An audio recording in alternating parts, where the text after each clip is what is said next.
Okay जी, आगाज़ करते हैं अपने लेक्चर नंबर 3 का।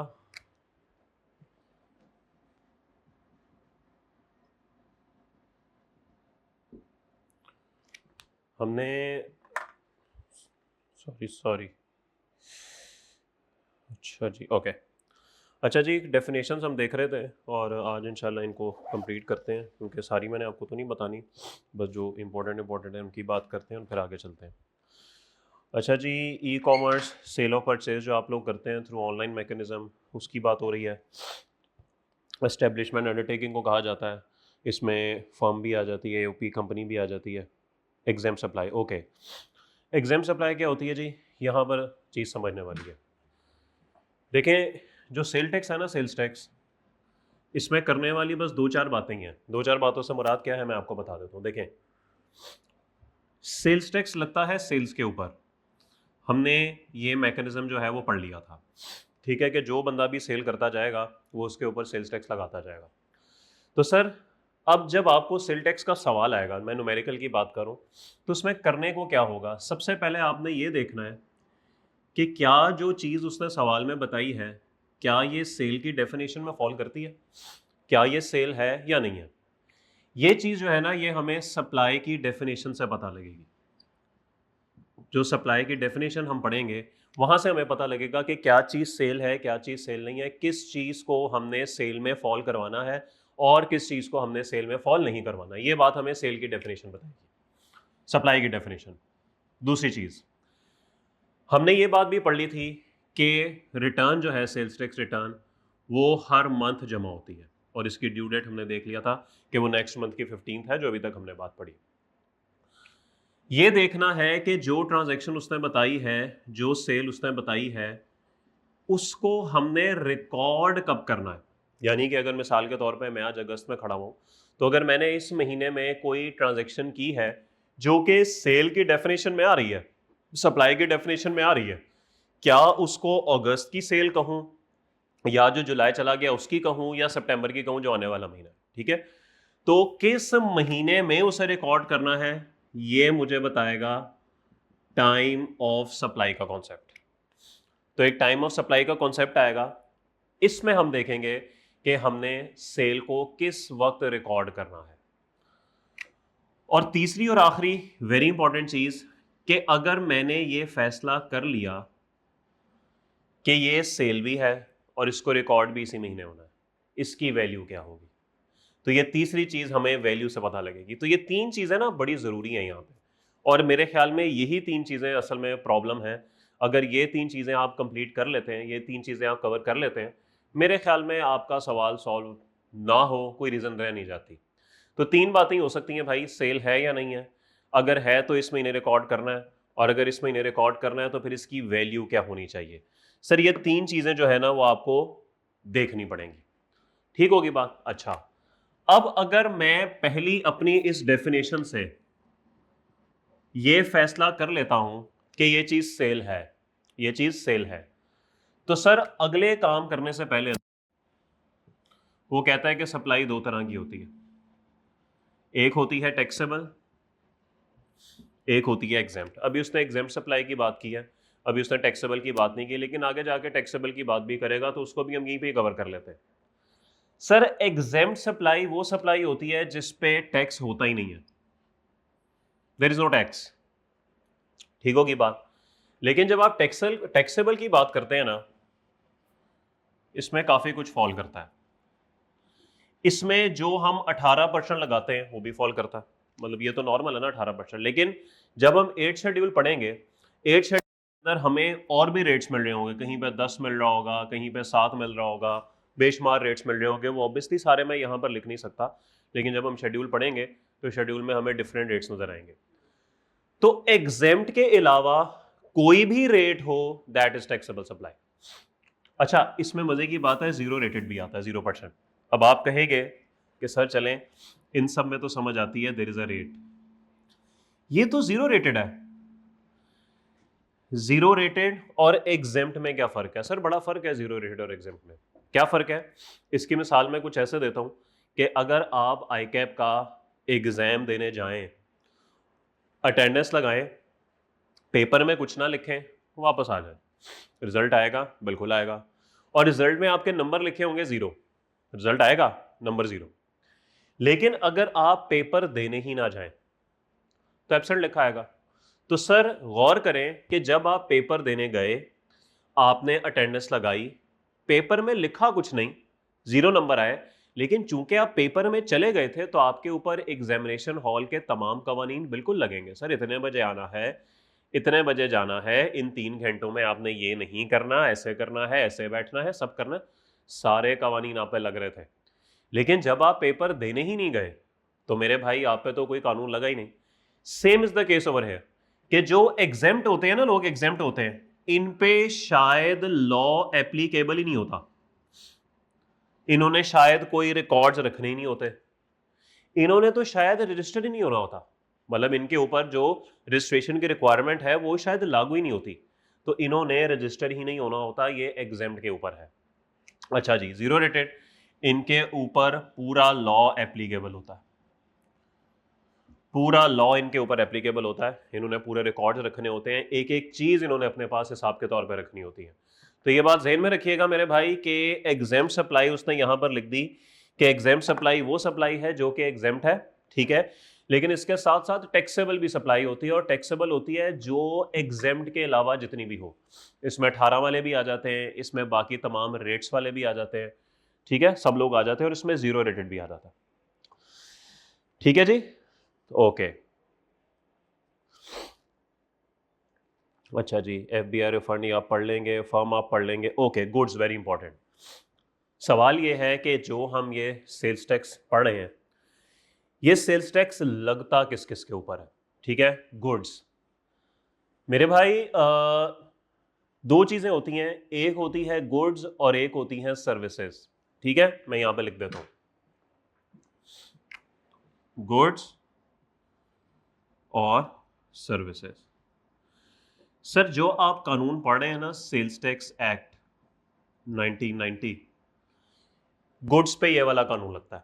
ठीक है, तो जो सेल्स टैक्स एक्ट 1990 आप पढ़ रहे हैं, गुड्स पे ये वाला कानून लगता है, हम यही पढ़ रहे हैं अभी। इसके ऊपर ना प्रोविंशियल टैक्सेस लगते हैं, प्रोविंशियल टैक्सेस।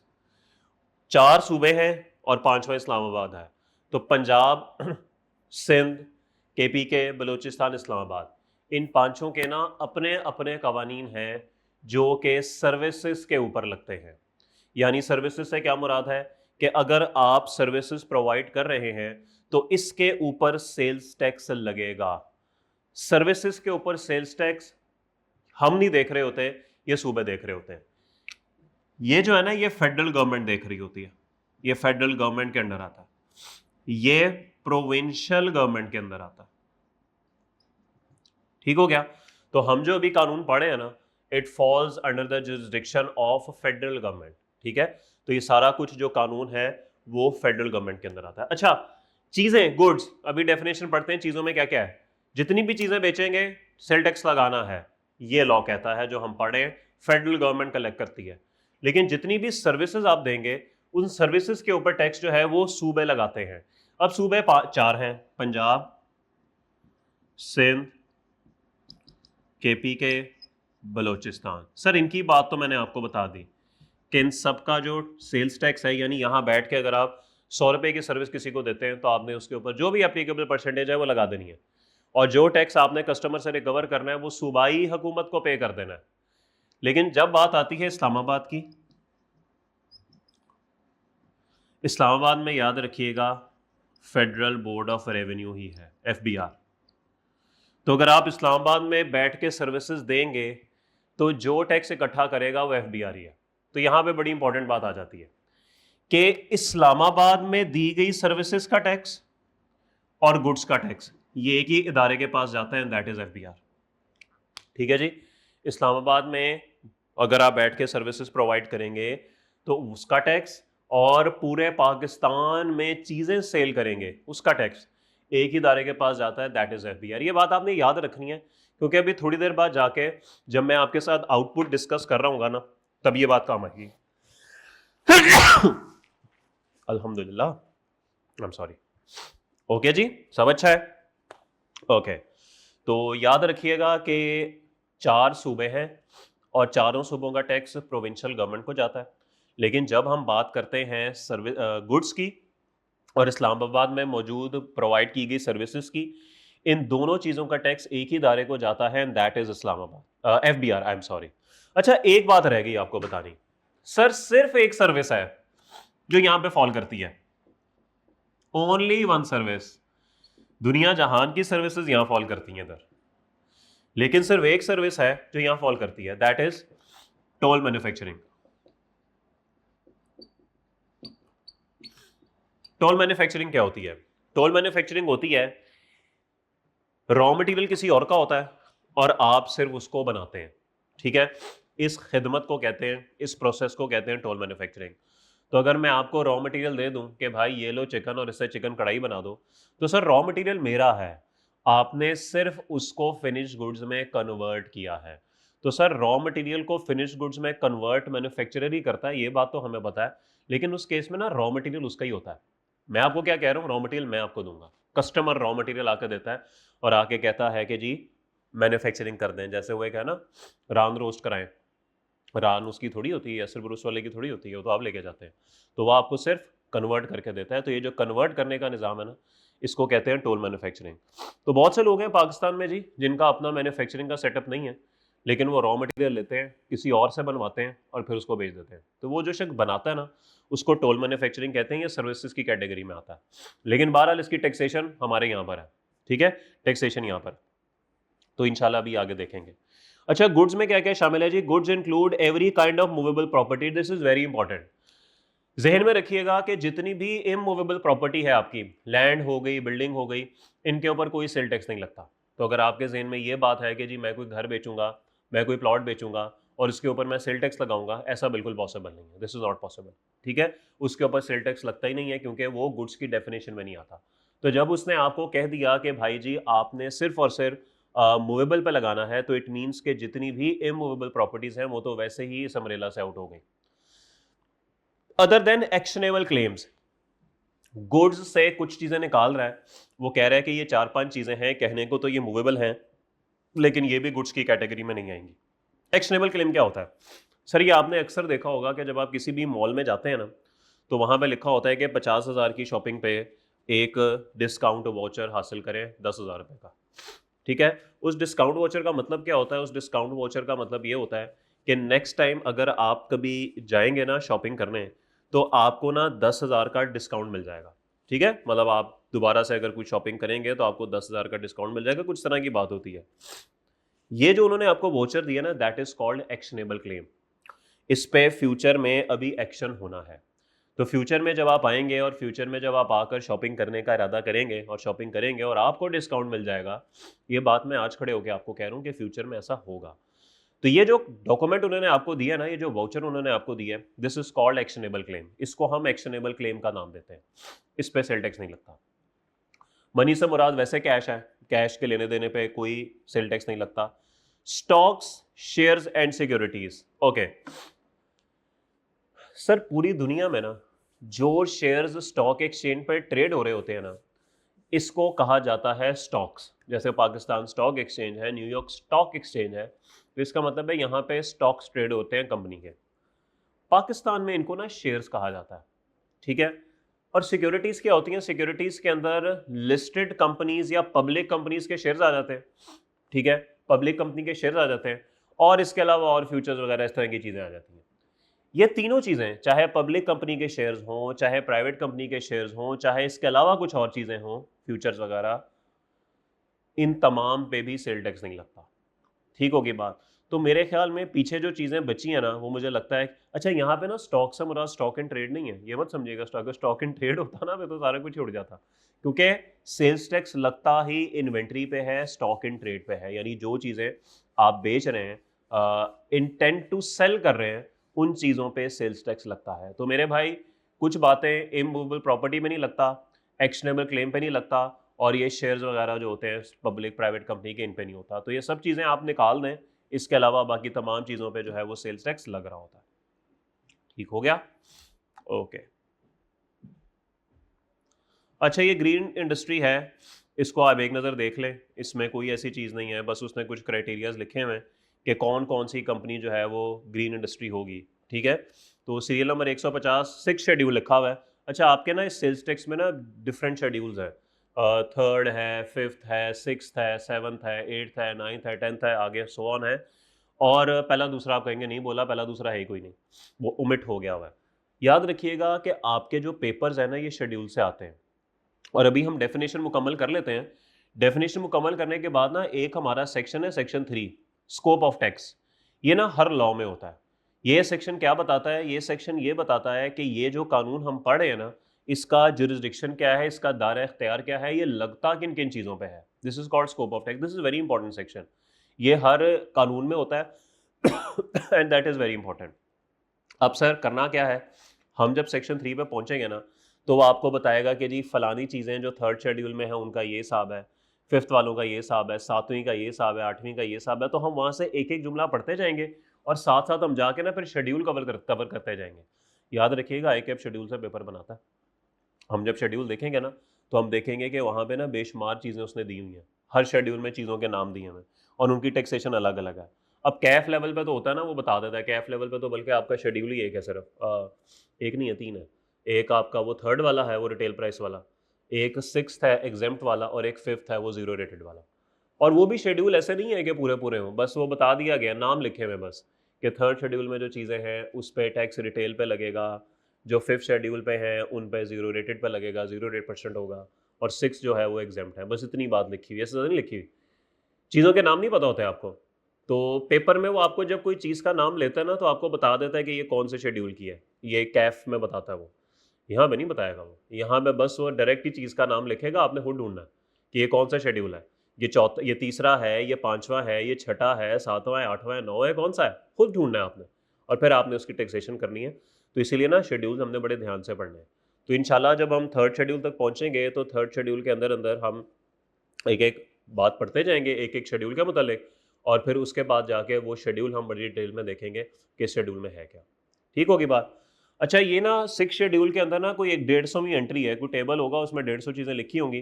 तो 150 पे ना कोई ग्रीन इंडस्ट्री लिखा हुआ है।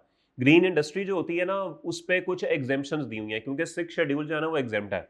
मुझे पता नहीं है, अभी अभी मुझे पता नहीं है, मैं ऐसे ही बस हवा में फायर कर रहा हूँ। हो सकता है वहां पे लिखा हो कि ग्रीन इंडस्ट्री को एग्जेम्पशंस होंगी सेल करने पे। तो वहां पे चूंकि लिखा होगा कि ग्रीन इंडस्ट्रीज को सेल करने पे एग्जेम्पशंस होंगी, तो उसने यहाँ पे ग्रीन इंडस्ट्री की डेफिनेशन दे दी। सर अब आप ये पढ़ लें, एक नई इंडस्ट्रियल अंडरटेकिंग, नई फैक्ट्री होनी चाहिए और ये कार्रवाइयाँ होनी चाहिए। ज़रा 1 मिनट लगा के पढ़ लें, जस्ट टेक 1 मिनट।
तो इसमें वो यही बात कर रहा है कि किसी ऐसी ज़मीन पे बनी हो जो पहले इस्तेमाल ना हुई हो, कोई एग्जिस्टिंग गिरा कर ना बनी हो, तोड़ मरोड़ के ना बनी हो, ऐसी टेक्नोलॉजी इस्तेमाल कर रहे हो जो पाकिस्तान में ना हुई हो, बस इस तरह की चीज़ें हैं।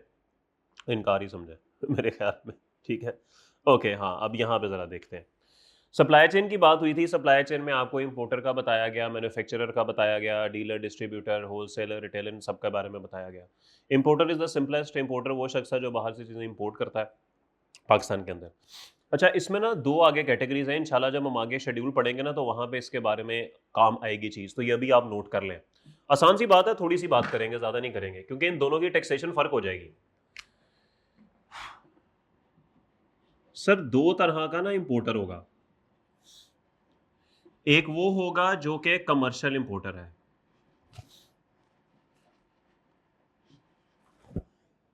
अल्हम्दुलिल्लाह। ओके, एक वो है जो कमर्शियल इंपोर्टर है और दूसरा वो है जो मैन्युफैक्चरर कम इंपोर्टर है। इन दोनों में फ़र्क क्या है? इन दोनों में बहुत फ़र्क है। कमर्शियल इंपोर्टर कौन होता है जी?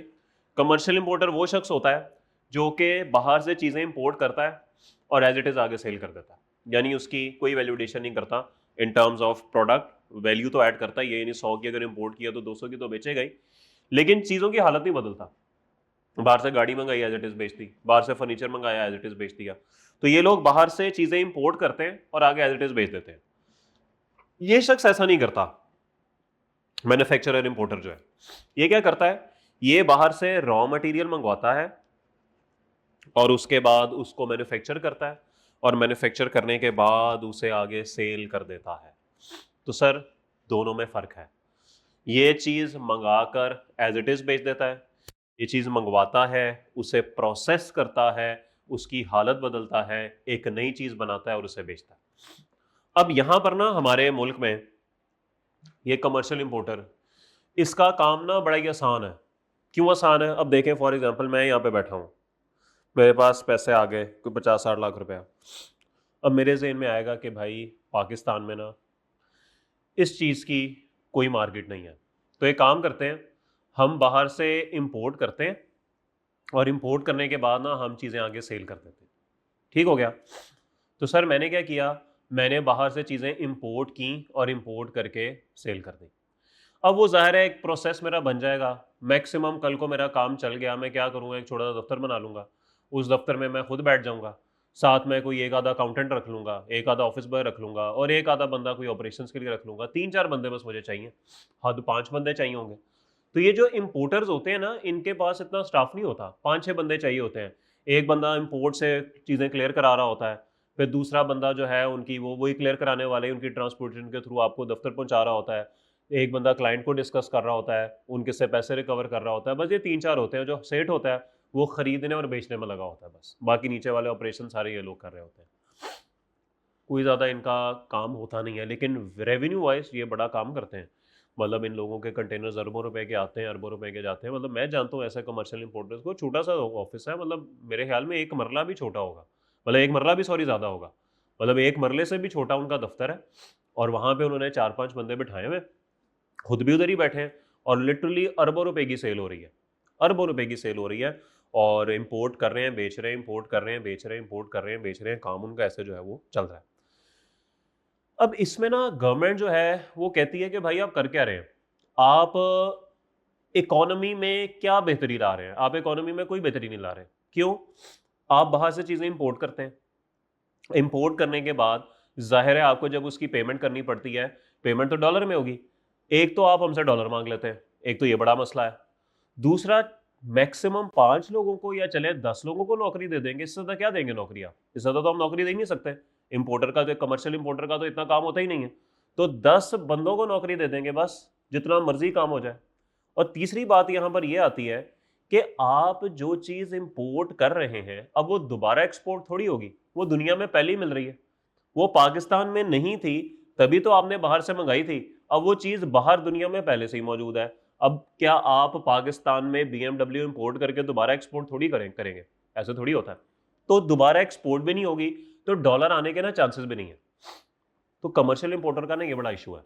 और हमारी मेरे ख्याल में 80% इकोनॉमी जो है वो ये है, commercial importer, import based economy. Manufacturer क्या होता है जी? मैन्युफैक्चरर 2 मिनट के लिए सोचें कि एक शख्स है यहाँ पर बैठा हुआ है, उसके ज़हन में ख्याल आता है कि यार बाहर के मुल्क में ना, मैं मिसाल दे देता हूँ कि चाइना में ना एक ख़ास दरख्त है जिसकी लकड़ी बड़ी ज़बरदस्त है। वो दरख्त ना पूरी दुनिया में और कहीं पे भी नहीं है।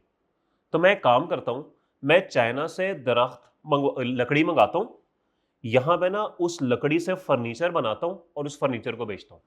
ये तो पाकिस्तान में भी नहीं है, दुनिया में भी नहीं है। ठीक होगी बात? अब जब वो शख्स यहाँ पर फैक्ट्री लगाएगा, तो सर फैक्ट्री में आपको पता है, जैसे जैसे फैक्ट्री का साइज बढ़ता जाएगा आपको लेबर की जरूरत पड़ती जाएगी। इसका मतलब है कि आपने जितने भी ज्यादा देखो ना, 5,000 मुलाजिम है, 10,000 मुलाजिम है, 20,000 है, 50,000 मुलाजिम है, ये सब मैन्युफैक्चरिंग में ही होते हैं। ये आप KFC, मैकडोनल्ड्स, होंडा, इन सबको देख लेना, ये सब मैन्युफैक्चरिंग है। तो इतने मुलाजमीन जो होते हैं ना वो आपको चाहिए होते हैं सिर्फ और सिर्फ मैन्युफैक्चरिंग में ही। ये मुलाजमीन आपको कोई कमर्शियल इंपोर्टर वाले केस में नहीं चाहिए होते, उसमें तो बंदा चाहिए नहीं होता। तो याद रखिएगा कि मैन्युफैक्चरर जो होता है ना, सेटअप उसका ही फैलता है। और खुद सोचें कि जब वो बंदा बाहर से लकड़ी मंगाएगा, यहाँ पे एक मुनफरिद किस्म का फर्नीचर बनाएगा जो ना तो पाकिस्तान में है और ना पाकिस्तान से बाहर है, तो कल को ये चांस है ना कि वो एक्सपोर्ट भी कर सकेगा। जारी बात है, दुनिया के लोग कहेंगे यार पाकिस्तान में एक खास दरख्त की लकड़ी का फर्नीचर बन रहा है, इससे हम फर्नीचर मंगाते हैं। तो वो लोग फिर आपसे फर्नीचर मंगवाएंगे और आपकी एक्सपोर्ट्स भी शुरू हो जाएंगी। ये बात गवर्नमेंट को बड़ी पसंद है। क्यों? क्योंकि एक तो आप मुल्क में एम्प्लॉयमेंट अपॉर्चुनिटीज पैदा कर रहे हैं, फैक्ट्री लगा रहे हैं, लोगों को नौकरी मिल रही है, और दूसरा आप एक चांस पैदा कर रहे हैं कि कल को हमारी कोई ना कोई चीज एक्सपोर्ट भी होगी और मुल्क में डॉलर भी आएंगे। तो इसीलिए सर हुकूमत ने इंपोर्टर को ना दो कैटेगरीज में बांट दिया है, एक वो जो कमर्शियल इंपोर्टर है और एक वो जो मैन्युफैक्चरर और इंपोर्टर है। इन दोनों की टैक्सेशन में फर्क है भाई, इन दोनों की टैक्सेशन में फर्क है। कमर्शियल इंपोर्टर की टैक्सेशन जरा और तरह से होती है और मैन्युफैक्चरर कम एक्सपोर्टर की टैक्सेशन जरा और तरह से होती है। तो इन दोनों की टैक्सेशन करने के अंदाज ना मुख्तलिफ है। जो इंशाल्लाह आगे जाएंगे तो एक शेड्यूल है, वहां पे जाके ना अब इसकी टैक्सेशन पढ़ेंगे, वहां जाके मैं आपको ये कमर्शियल और मैन्युफैक्चरर का फर्क नहीं बताऊंगा, वो मैंने आपको आज ही बता दिया। तो जो वक्त तब लगाना था वो आज ही लगा दिया, तब इंशाल्लाह वक्त बच जाएगा। ठीक है जाज भाई? जाज भाई चाय तो पिलवा दें यार, एक हो जाएगी। चलें, जबरदस्त हो गया। अच्छा जी, इनपुट टैक्स क्या होता है जी, इसके बारे में पूरा मैकेनिज्म, तो वो डिस्पोजेबल में मंगवाइएगा प्लीज, डिस्पोजेबल में। अच्छा, इनपुट टैक्स का मैकेनिज्म जो है ना वो हमने पढ़ तो लिया था, लेकिन इसके बारे में जरा कुछ बातें आपके साथ और करनी है। बेसिकली बड़ा सिंपल सा मैकेनिज्म मैं आपके सामने रखता हूं जो हमने पढ़ा था कि जब आप सेल करते हैं तो सेल करने पे आपने चीजों के ऊपर टैक्स लगाना होता है। ठीक है, तो जब आप चीजों के ऊपर टैक्स लगा देते हैं तो इसका मतलब है कि आप वो टैक्स रिकवर कर लेंगे। बिल्कुल आप रिकवर कर लेंगे 18 रुपए, बल्कि इसको 300 कर लें ताकि ना जरा कैलकुलेशन समझ आ जाए। Let's make it 54। ठीक है, और जब आपने ये चीजें किसी से 100 रुपए की परचेज की होती हैं तो आपने उसे 18 दिया होता है और आप 36 गवर्नमेंट को दे देते हैं। ये मैकेनिज्म आपको बताया था कि सेल के टाइम पे आप टैक्स रिकवर करते हैं और परचेज के टाइम पे आप टैक्स पे करते हैं। हम बात करने लगे हैं इनपुट टैक्स की, जो आप परचेज के टाइम पे पे करते हैं। अब अगर आपने किसी को, होंडा ने मिसाल के तौर पे कोई गाड़ी सेल की है, ठीक है, तो अगर होंडा कोई गाड़ी सेल करेगा तो सेल करने पे सेल टैक्स रिकवर करेगा? जी बिल्कुल करेगा, सेल टैक्स बिल्कुल रिकवर करेगा। उसमें से किस चीज को या कौन से ऐसे टैक्स को वो इनपुट के तौर पे माइनस कर सकता है, यहां पे लिखा हुआ है। पहला वो कहता है जी tax levied under this act on supply. अगर आपने कोई चीजें खरीदी होंगी, जाहिर बात है होंडा ने गाड़ी बेची है तो गाड़ी बेचने के लिए उसको बड़ा कुछ खरीदना पड़ता है। उसको प्लास्टिक खरीदना पड़ेगा, उसको लोहा, एल्यूमिनियम, स्टील, फैब्रिक, वायर्स, पता नहीं क्या क्या खरीदना पड़ेगा। तो वो सब चीजें जो उसने खरीदी होंगी ये सब की सब किस कैटेगरी में जाएंगी? ये इनपुट टैक्स में जाएंगी। ठीक हो गया? तो जो कुछ भी सेल करने के लिए खरीदा होगा वो सारे का सारा इनपुट टैक्स में जाएगा। फिर वो कहते हैं जी टैक्स लेविड ऑन इंपोर्ट, आपने इंपोर्ट की होंगी, तो ए के अंदर शायद लोकल परचेस की बात कर रहा है, बी के अंदर इंपोर्ट की बात कर रहा है। तो चाहे चीजें लोकली खरीद लें चाहे इंपोर्ट कर लें, दोनों सूरतों में जो टैक्स आपने परचेस के टाइम पे किया होगा वो आप इनपुट टैक्स के तौर पे माइनस कर सकते हैं। आगे चले, तीसरा बड़ा इंपॉर्टेंट है, ये एफईडी की बात आ गई। सर एफईडी एक्ट हम पढ़ेंगे इंशाल्लाह, और जब हम एफईडी एक्ट हम पढ़ेंगे ना तो हम देखेंगे कि एफईडी जो है ना वो कुछ चीजों पे लगती है, वो सर्विसेज पे भी लगती है और वो गुड्स पे भी लगती है। ठीक है, अच्छा, अब उस एक्ट के अंदर ना कुछ चीजें ऐसी बताई गई हैं जिनके ऊपर जो एफईडी है ना वो सेल टैक्स का दर्जा रखती है। अब वो चीजें क्या हैं, जब वहां तक पहुंचेंगे तो हम देखेंगे। तो वो चीजें अगर आपने सेल कर दी, सॉरी खरीद ली, आई एम सॉरी, हम इनपुट की बात कर रहे हैं, वो चीजें अगर आपने खरीद ली और उनके ऊपर अगर आपने एफईडी पे कर दी बिल्कुल सेल्स टैक्स की तरह, इन सेल्स टैक्स मोड, तो वो भी इनपुट के तौर पे माइनस होगी। तो पेपर में आपको वो चीज का नाम ले देगा, उस चीज को खरीदने में आपने सेल टैक्स भी पे किया होगा, आपने एफईडी भी पे की होगी, तो आपने देखना होगा एफईडी एक्ट में जाके कि कहीं ये वो चीज तो नहीं है जिसपे एफईडी बिल्कुल सेल्स टैक्स मोड की तरह लगती है। अगर तो ये वही चीज है ना जिसपे एफईडी सेल्स टैक्स मोड की तरह लगती है तो फिर आपने उस एफईडी को भी इनपुट के तौर पे माइनस कर देना। ठीक होगी बात। तो ये सी जो हमें बात बता रहा है वो यही बता रहा है कि कुछ चीजें ऐसी हैं जिन पे सेल टैक्स भी लगता है और एफईडी भी लगती है, और उन पे जो एफईडी है वो सेल टैक्स की तरह माइनस भी हो सकती है। देखें, हर चीज जिस पे एफईडी लगती है ना वो इनपुट के तौर पे माइनस नहीं हो सकती। तो अगर आपने मिसाल के तौर पे, मैं मिसाल दे रहा हूँ, मोबाइल फोन खरीदा, मोबाइल फोन पे एफईडी लगती है, लेकिन लाजमी नहीं है कि वो एफईडी इनपुट के तौर पे आप माइनस भी कर सकें। ये देखें, मैं आपको एक छोटी सी मिसाल भी बना देता हूँ। अब आपने चले एक चीज खरीदी जिस पे एफईडी भी लगती थी, एफईडी आपने पे की 10 रुपए खरीदने के टाइम पे।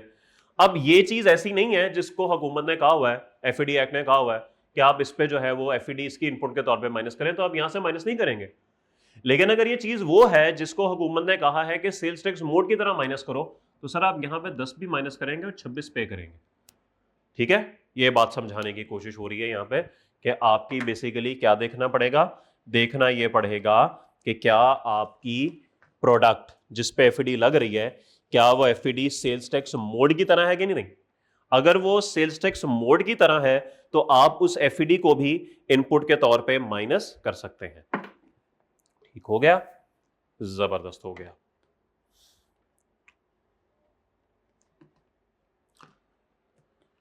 इंशाल्लाह जी एक बात मैं आपको इसी लेक्चर में क्लियर कर दूं कि हमारा जो ये सेल्स टैक्स है, एफईडी है, और साथ ही साथ जो बाकी छोटे मोटे एरियाज हैं एथिक्स निकाल के, ये हमने इंशाल्लाह इसी अगस्त के महीने में वाइंड अप कर लेने।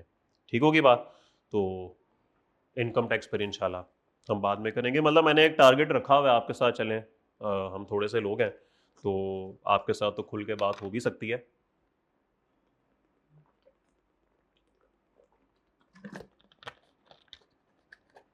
मेरा ना 27 अगस्त को कैफ का बैच शुरू हो रहा है, तो मेरा पुख्ता इरादा है उससे पहले पहले कि उस बैच तक जो है ना, मैंने एक बेंचमार्क रखा हुआ है कि मैंने अपना ये सेल्स टैक्स एफईडी जो है वो ख़त्म करना है, और कोर्स इंशाल्लाह हमारा 31 अक्टूबर तक ख़त्म होगा।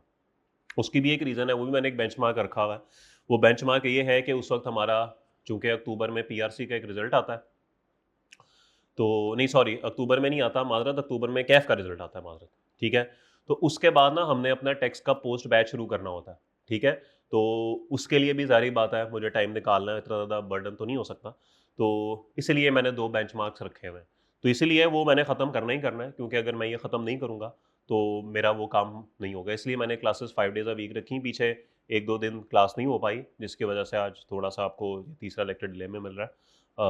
उर्स की छुट्टी आ गई पीछे, फिर वो बारिशों की वजह से 2-3 मसले आ गए, फिर एक दिन मेरी अपनी तबीयत ठीक नहीं थी, बस वो कुछ ऊपर नीचे 2-4 मसले हो गए, तो इसलिए आपको शायद लग रहा है। लेकिन ये टारगेट्स हैं, जो टारगेट्स हमने इंशाल्लाह पूरे करने हैं, तो इसकी आपने बिल्कुल टेंशन नहीं लेनी। बल्कि हाँ, एक बात मुझे आपको और भी बतानी थी कि ये जो मैंने आपको ऑर्डिनेंस भेजा ना, ये ना आप प्रिंट ले लें, इसकी ना एक बुकलेट सी बनवा लें।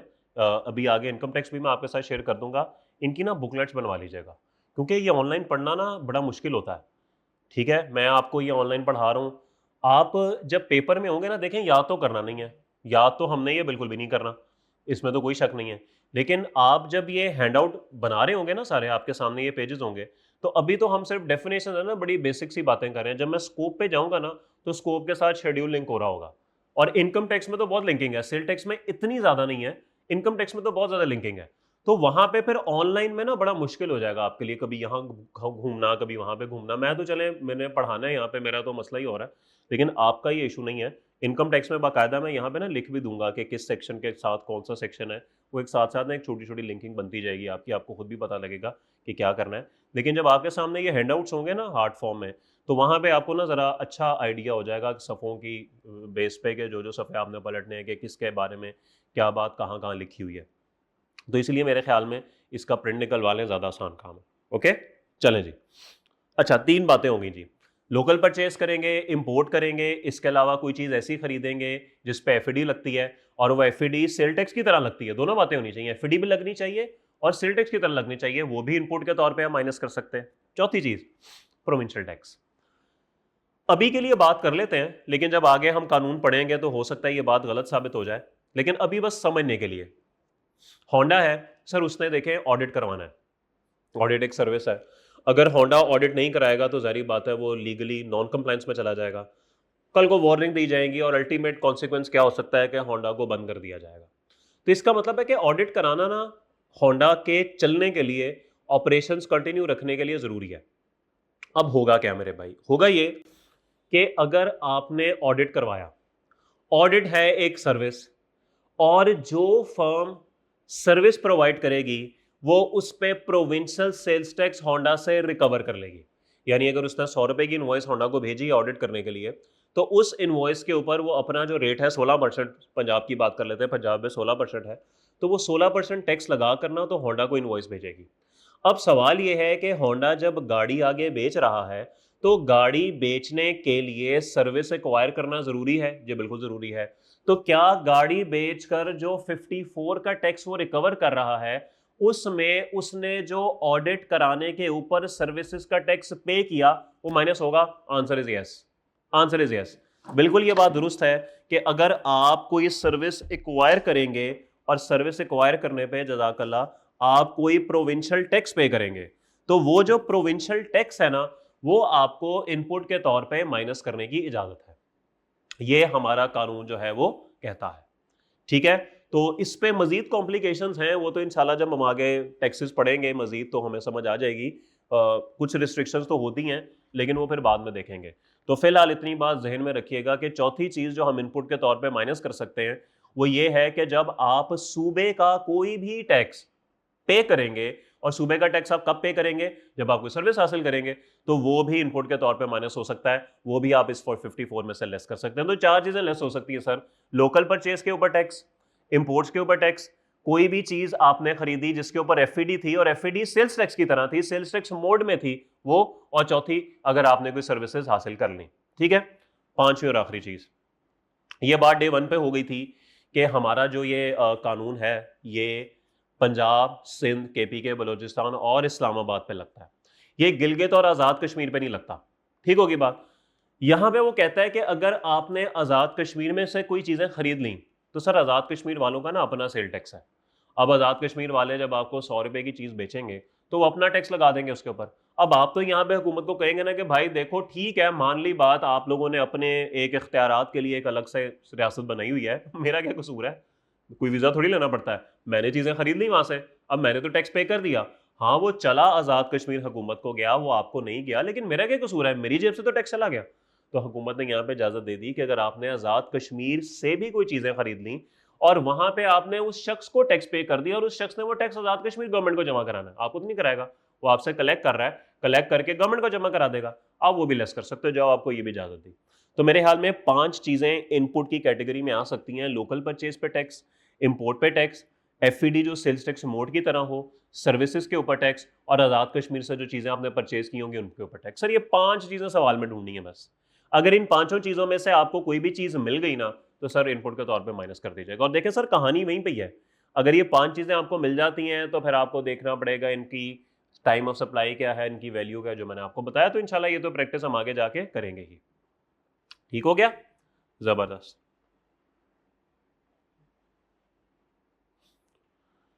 डेफिनेशंस सर जी बड़ी ज़रूरी हैं। मैं चाहता तो मैं डायरेक्ट स्कोप से भी शुरू करवा सकता था, लेकिन मेरे ख्याल में, आई अंडरस्टैंड आपने कैफ पढ़ा हुआ है, लेकिन मैं ये एज्यूम करके चल रहा हूँ कि ये जितने बच्चे हैं ये भूल चुके हैं कैफ। मैं बिल्कुल ये भी एज्यूम नहीं कर रहा कि आपको कुछ नहीं आता, क्योंकि अगर कुछ ना आता होता ना तो मैं फिर एक एक लफ्ज़ आपको पढ़ा रहा होता। लेकिन सी फैब लेवल पर सर एक एक वर्ड की रीडिंग पॉसिबल नहीं होती, और वैसे भी आपके पास ये तमाम चीज़ें जो हैं वो पेपर में मौजूद होंगी। कॉन्सेप्ट ही मैं आपको दे सकता हूँ, पेपर में लिखना भी नहीं आना आपको कि जी इनपुट टैक्स की डेफिनेशन लिख दें, तो इसलिए रीडिंग कराने का फ़ायदा कोई नहीं है। मैं बस आपको मोटी मोटी बात आपको बता दी, ये 5 बातें बस उर्दू में ज़हन में रखें। मैं सबको यही कहता हूँ कि सी फैब अगर पास करना है ना, ये कानून उर्दू में बातें ज़हन में रखें। वो कहते हैं ना कि जी याद नहीं करना लेकिन पता होना चाहिए। वो भाई पता होना चाहिए, इससे क्या मुराद है? पता होना यही चाहिए ना कि वो दिमाग में होनी चाहिए चीज़ें। तो उर्दू में आपने कानून याद कर लेना। ये जो इनपुट की मैंने 5 चीज़ें बताई वो आपके ज़हन में होनी चाहिए। अभी आपको पता लग गया कि 5 चीज़ें अगर कहीं नज़र आ जाएंगी ना तो मैं इनको इनपुट के तौर पे माइनस कर दूंगा।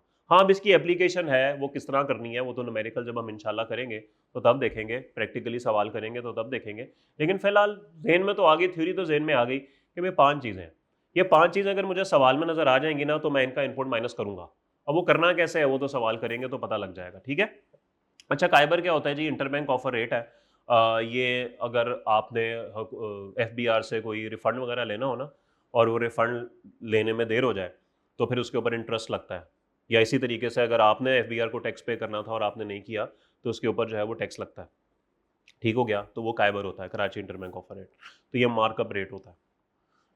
लोकल इंडियन ठीक है, लाइसेंस इंटीग्रेटेड।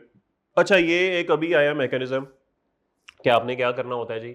आपने अपना जो सारा अकाउंटिंग सॉफ्टवेयर है ये FBR के साथ लिंक करना होता है कि इनवॉइस जब आप किसी भी महीने में बनाते हैं ना, तो इनवॉइस जो है वो ऑटो सिंक हो जाती है FBR के पोर्टल के साथ। तो FBR के पोर्टल के साथ जब आप सिंक करते हैं तो वो सिंक करने के लिए ना वो आपको IT के लोग चाहिए होते हैं, उनको कहते हैं लाइसेंस इंटीग्रेटर। ठीक हो गया जी।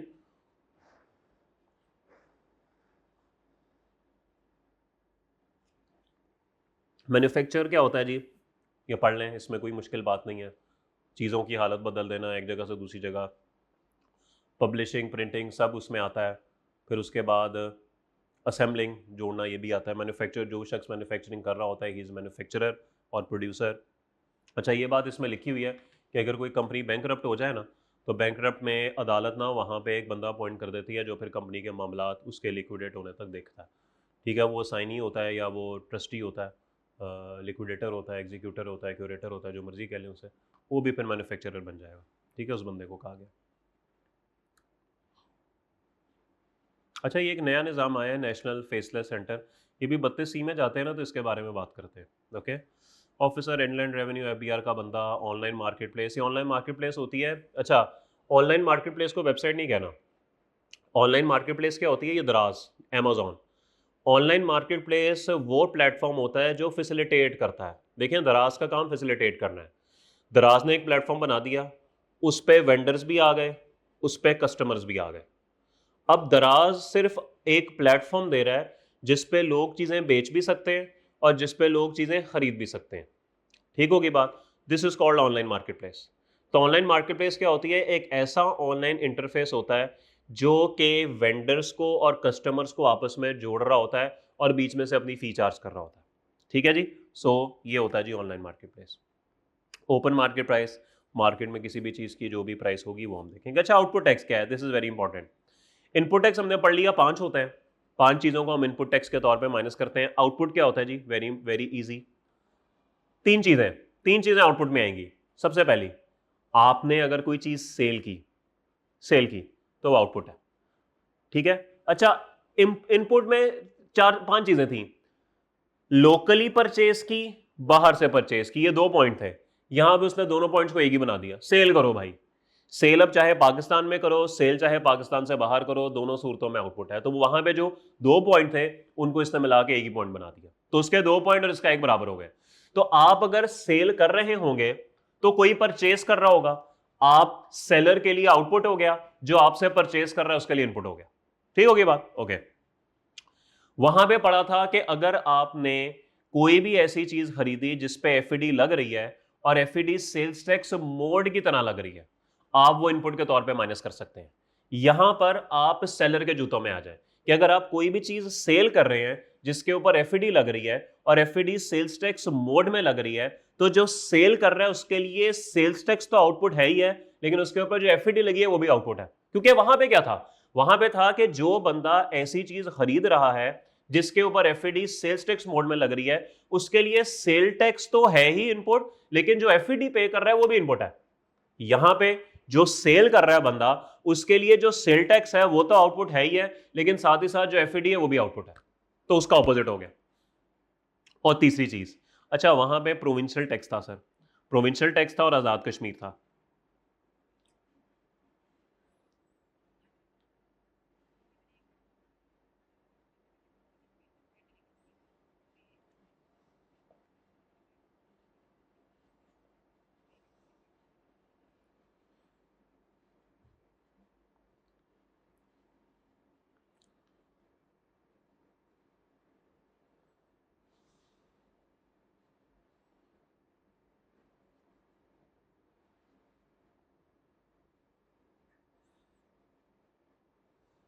अच्छा जी, अब यहां पर क्या है, यहाँ पर एक प्रॉब्लम ये है कि हमने पढ़ा था कि अगर आप कोई भी सूबे से सर्विसेज हासिल कर रहे हैं तो वो सर्विस आप इनपुट के तौर पे माइनस कर सकते हैं, बिल्कुल ठीक है। लेकिन सर एक बात को ज़रा समझिएगा कि गुड्स अगर आप सेल करेंगे ना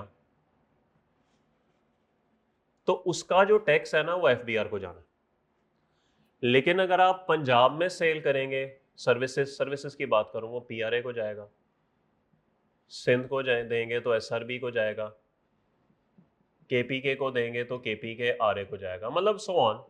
लेकिन जब आप इस्लामाबाद को देंगे ना तो इस्लामाबाद में एफबीआर में जाएगा। तो सर अगर आप पंजाब में बैठ के सर्विसेज दे रहे हैं तो जो सेल टैक्स आप इकट्ठा करेंगे वो पीआरए, सिंध में बैठ के सर्विसेज देंगे तो टैक्स इकट्ठा होगा एसआरबी, केपीके में बैठ के सर्विसेज देंगे तो जो टैक्स इकट्ठा होगा केपीके आरए, और इस्लामाबाद में बैठ के अगर सर्विसेज देंगे तो टैक्स इकट्ठा होगा एफबीआर। अब यहां पे जरा ध्यान रखें कि इस्लामाबाद में सर्विसेज प्रोवाइड करने पे जो टैक्स कलेक्ट होता है वो भी एफबीआर वसूल करता है, और पूरे पाकिस्तान में जो शख्स गुड्स सेल करता है उसका टैक्स भी एफबीआर को। अब एक बंदा है, मैं हूं, मैं चीजें भी सेल कर रहा हूं और मैं पंजाब में बैठा हूं, मैं पंजाब में बैठ के सर्विसेज भी दे रहा हूं। तो जो गुड्स का टैक्स मैं इकट्ठा करूंगा उसके रिटर्न में एफबीआर में भरूंगा, और जो मैं पंजाब में बैठ के सर्विसेज दे रहा हूं उसकी रिटर्न में पीआर में दूंगा अलग अलग। इसी तरह एक बंदा कराची में बैठा है, गुड्स बेच रहा है, वो उसका टैक्स एफबीआर को पे करेगा, और अगर वही शख्स सिंध में बैठ के सर्विसेज भी दे रहा है तो उसका टैक्स वो एसआरबी को पे करेगा, अलग अलग रिटर्न्स। लेकिन एक शख्स इस्लामाबाद में बैठा है, वो चीजें भी बेच रहा है, वो इस्लामाबाद में बैठ के सर्विसेज भी दे रहा है। तो सर जो वो चीजें सेल कर रहा है, जो शख्स चीजें सेल कर रहा है, सेल करने पे जो टैक्स इकट्ठा करेगा, गुड्स की बात कर रहा हूं, वो एफबीआर को देगा, और जो सर्विसेज दे रहा है उसका टैक्स भी एफबीआर को देगा। तो सर इनकी तो दो रिटर्नें समझ आती हैं, इनकी भी समझ आती है, इनकी दो रिटर्नें क्यों होंगी? ओ भाई जब टैक्स जाना ही एफबीआर के पास है तो जरूर दो दो कैलकुलेशंस बनानी है। यहां पे तो समझ आता है ये एफबीआर को जाना है, इसकी कैलकुलेशन अलग, इसकी कैलकुलेशन अलग, इसकी कैलकुलेशन अलग, इसकी अलग, इसकी कैलकुलेशन अलग, इसकी अलग। लेकिन जब ये दोनों जाने ही एक बंदे के पास हैं तो इसकी दो कैलकुलेशंस क्यों? इसकी एक ही कैलकुलेशन बनती है और इसकी एक ही रिटर्न बनती है। तो चूंकि इसकी रिटर्न एक बनती है इसलिए लॉ ने कह दिया कि अगर आप इस्लामाबाद में बैठ के सर्विसेज प्रोवाइड कर रहे हैं तो फिर इसका जो टैक्स है वो किधर जाएगा? इसका टैक्स भी एफबीआर को जाएगा, और मैं इसको भी क्या दर्जा दूंगा? मैं इसको भी आउटपुट टैक्स का दर्जा दे दूंगा। तो इस्लामाबाद में बैठ के सर्विसेज प्रोवाइड करना भी आउटपुट टैक्स है। ओके,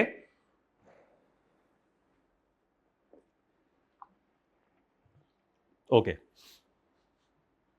तो तीन चीजें आउटपुट हो गई, चीजों का सेल करना चाहे लोकल हो चाहे एक्सपोर्ट हो, ऐसी चीजों का सेल करना जो कि जिन पे एफईडी लगती है और एफईडी भी सेल्स टैक्स की तरह लगती है, और तीसरा इस्लामाबाद में बैठ के सर्विसेज प्रोवाइड करना।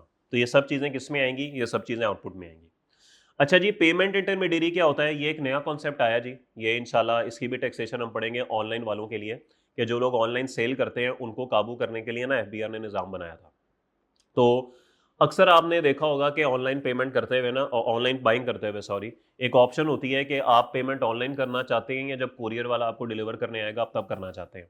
तो अगर तो आप कहते हैं कि भाई मैंने पेमेंट ऑनलाइन ही करनी है तो वहाँ पे क्रेडिट कार्ड की डिटेल्स और सारा कुछ आपको देना पड़ता है। वो सारी डिटेल जब आप एंटर करके पे करते हैं तो पेमेंट चली जाती है बैंक के पास, और जब वो पेमेंट बैंक के पास चली जाती है तो बैंक क्या करता है उसको जी, बैंक उसमें से अपनी फीस काट के तो आगे जो मर्चेंट जो वेंडर होता है उसको पे कर देता है। बैंक चूंकि आपकी पेमेंट वसूल करके आगे किसी शख्स को दे रहा होता है, बैंक को पेमेंट इंटरमीडियरी का नाम दिया गया है। ठीक है, तो यहां पे बैंक को पेमेंट इंटरमीडियरी का नाम दिया गया है जो कि ऑनलाइन ट्रांजैक्शंस को हैंडल करता है और कस्टमर से पेमेंट वसूल करके आगे वेंडर को देता है। ठीक है, पर्सन में तीन ही इंपॉर्टेंट लोग हैं, इंडिविजुअल है, पार्टनरशिप है और कंपनी है, आगे फेडरल प्रोविंशियल लोग हैं। ठीक है, अच्छा ये एक प्रोडक्शन मॉनिटरिंग सिस्टम है जी, ये इन्होंने अभी ऐड किया है। इसमें होता क्या है कि अक्सर फैक्ट्रीज जो है ना अपनी प्रोडक्शन छुपा लेती हैं, वो बताती नहीं है कि हमारी प्रोडक्शन कितनी हुई है, ताकि ये भी ना पता लगे सेल कितनी है। सेल अंडर डिक्लेयर करते हैं ना, सेल बताते नहीं है पूरी, ताकि आउटपुट कम से कम हो। इनपुट पूरा ले लेना है और आउटपुट बताना नहीं है तो वो टैक्स पेबल कम हो जाता है।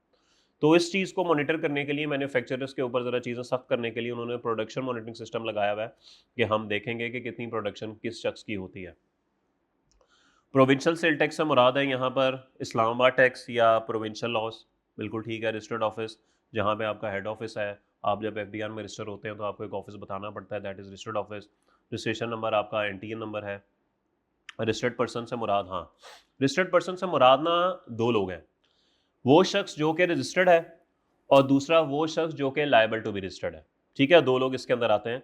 तो अगर एक शख्स रजिस्टर्ड है, वो तो है, लेकिन एक शख्स का रजिस्टर होना बनता है लेकिन वो रजिस्टर नहीं है, हमारे लॉ ने उसको भी रजिस्टर्ड पर्सन की कैटेगरी में डाल दिया। टैक्सेशन कैसी है आगे देखेंगे। रिटेल प्राइस क्या होती है सर? आम अल्फाज में रिटेल प्राइस होती है जी जिस पे चीज कंज्यूमर को सेल होती है। प्रोडक्ट आम कस्टमर को, आम कंज्यूमर को जितने पे सेल होती है, रिटेल प्राइस असल में वो होती है। ओके, यहाँ पे जब हम थर्ड शेड्यूल पढ़ेंगे ना, तो थर्ड शेड्यूल के अंदर जो चीज़ें लिखी है ना, सिर्फ रिटेल प्राइस के बारे में बात उनकी होगी। तो इंशाल्लाह जब शेड्यूल पढ़ेंगे ना तो ये बात बिल्कुल क्लियर होगी। और याद रखिएगा, थर्ड शेड्यूल वाली चीज़ें जो है ना, इनका सेल्स टैक्स का मैकेनिज्म वैसे नहीं होता जैसे मैंने आपको बताया था। तो इंशाल्लाह जब मैं आऊँगा कल, मुझे उम्मीद है कि मैं पहुँच जाऊँगा यहाँ पर, तो जब मैं इंशाल्लाह सेल टैक्स आपको थर्ड शेड्यूल के सेल टैक्स पर बता रहा हूँ ना, तो वहाँ पर क्या होगा, उनकी ज़रा टैक्सेशन का तरीका, मैकेनिज्म थोड़ा डिफरेंट है, नंबर्स थोड़े डिफरेंट हैं। तो सर याद रखिएगा, पाकिस्तान में चीज़ दो ही तरीकों से आ सकती है, या मैन्युफैक्चरर मैन्युफैक्चर करेगा या इंपोर्टर इंपोर्ट करेगा। आसमान से नहीं टपकती हम चीज़ें। तो या तो वो बाहर के मुल्क से इंपोर्टर इंपोर्ट करेगा या मैन्युफैक्चरर पाकिस्तान में बनाएगा।